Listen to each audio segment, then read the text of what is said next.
Meu nome é Evaldo Marciano.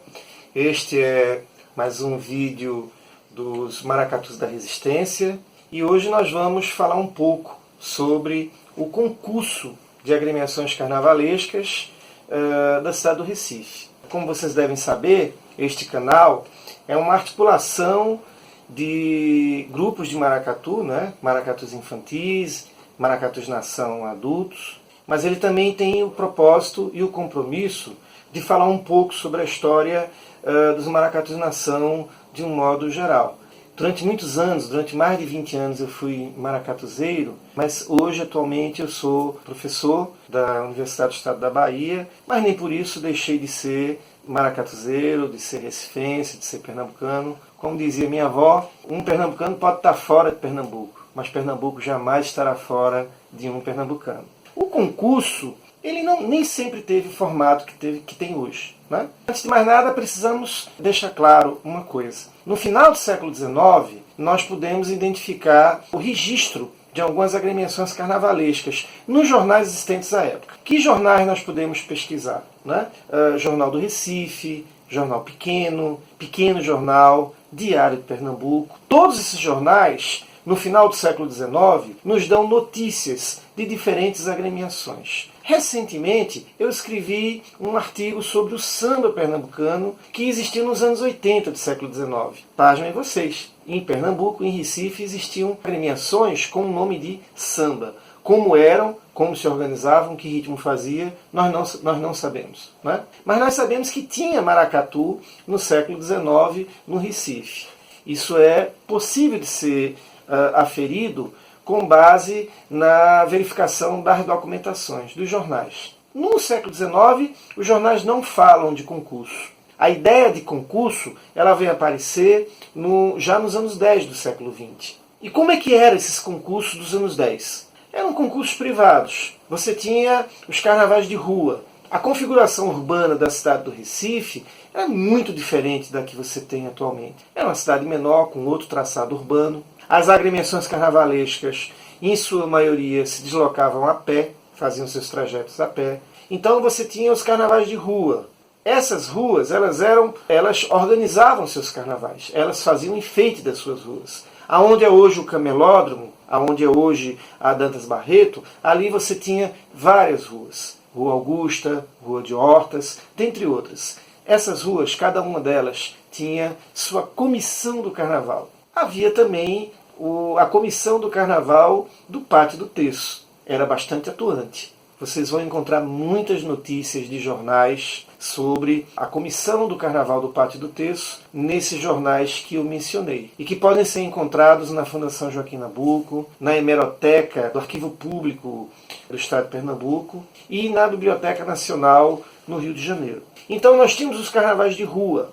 Esses carnavais de rua, com os seus concursos por rua, eles davam troféus às agremiações que desfilavam nesses concursos. Eram vários. Óbvio que no século XIX você tem também outras indicações. Você tem notícias de disputas, de brigas entre essas agremiações. E uma coisa que eu preciso falar, que talvez não seja novidade para quem me assiste, nos anos 80 do século XIX havia muitas indicações de que o maracatu não era muito bem visto no Recife. Eu lembro de uma notícia no Jornal do Recife que tinha como matéria maracatu incomodativo. Era um jornalista que escrevia pedindo à polícia que fosse acabar com um maracatu que fazia muito barulho nos anos 80 do século XIX. À medida que o tempo vai passando, os carnavais vão assumindo novos contextos, e aí a repartição central de polícia começa a normatizar isto e começa a exigir que estas agremiações tirem licença para desfilar nos carnavais. É isso mesmo que você está me ouvindo. As agremiações tinham que tirar licença na delegacia de polícia para poder desfilar. Se não tirasse a licença, não desfilaria. E é por conta desta exigência de tirar a licença que nós podemos saber as agremiações que existiam no final do século XIX e nos primeiros anos do século XX, porque elas eram publicadas nos jornais. Então é por isso que eu estou dizendo para vocês, vocês irão encontrar muitas dessas indicações das listas de licença no primeiro livro que eu publiquei, que tem como título Maracatus Nação Ressignificando Velhas Histórias. Lá vocês vão encontrar muitas referências das listas de licença que eram publicadas nos jornais da época. À medida que cresce o carnaval, cresce também o desejo e a interferência do poder público em controlar esse carnaval.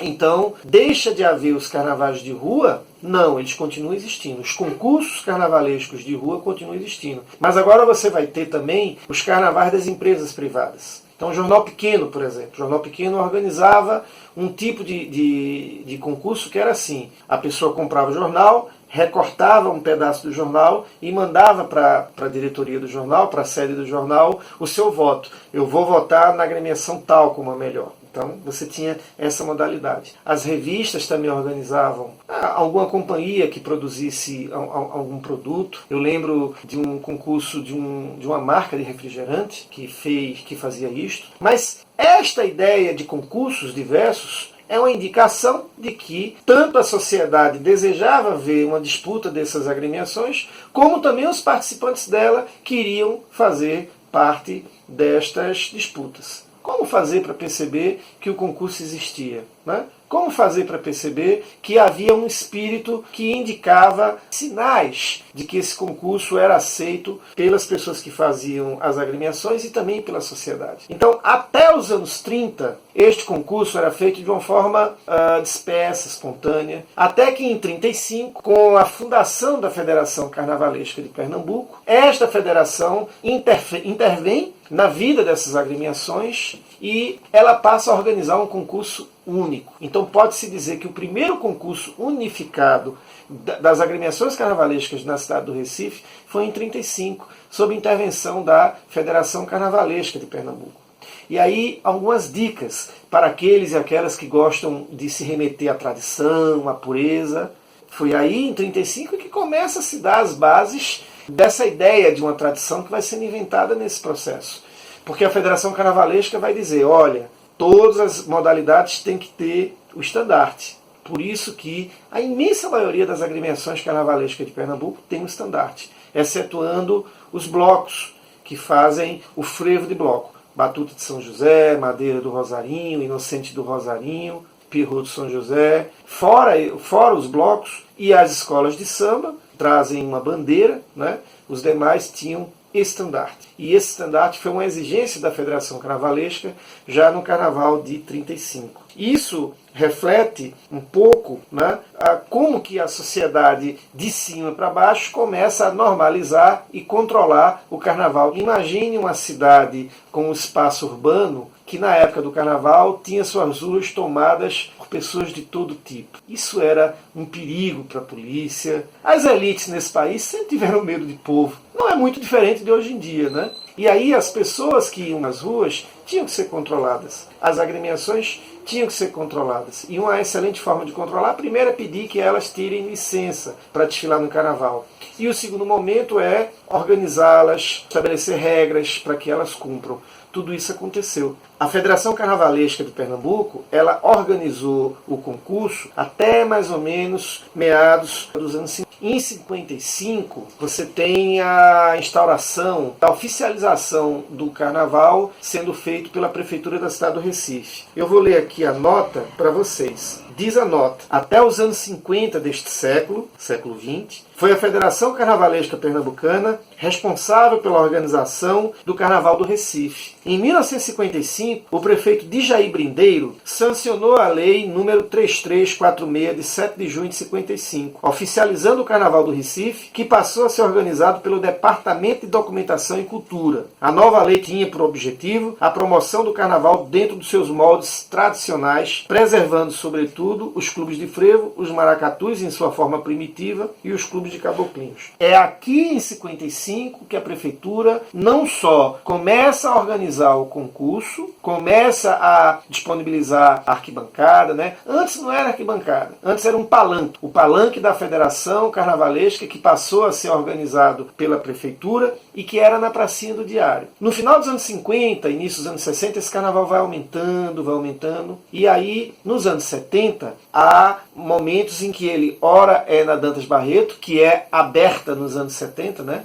A Dantas Barreto nem sempre existiu no formato em que está, essas pessoas foram retiradas com a abertura dessa avenida. De novo, comete-se um crime por parte do poder público. A Prefeitura do Recife, através do prefeito Augusto Lucena, derrubou uma igreja chamada Igreja dos Martírios, a única no estilo rococó que havia no nosso país. Fazer o quê, né? Por isso que é muito importante nós estarmos organizados. O interessante dessa questão é que, em 55, o DDC, Departamento de Documentação e Cultura, ele passa a organizar o carnaval, passa a documentar as agremiações e a prefeitura passa, então, a pagar uma subvenção dividida em duas partes a todas as agremiações carnavalescas. Quando eu era da Associação do Maracatus, eu fui o primeiro presidente dessa associação, nós movemos uma grande briga com o prefeito, porque o prefeito queria pagar a subvenção apenas as agremiações que fizessem parte do concurso. E nessa época, muitos maracatus não queriam fazer parte do concurso. E aí eu disse assim, vocês não podem fazer isso, porque é lei municipal que a prefeitura pague, que a municipalidade pague uma subvenção a todas as agremiações que são da cidade do Recife. Isso é lei. E aí mostrei a lei, eles não foram à frente com isso. Mas recentemente a prefeitura quis tirar o concurso das agremiações carnavalescas do dia de carnaval. Eles quiseram tirar dos 3 dias de carnaval e colocar uma semana antes. Somente Recife tem essa grande diversidade de tipos de agremiações carnavalescas desfilando no carnaval, né?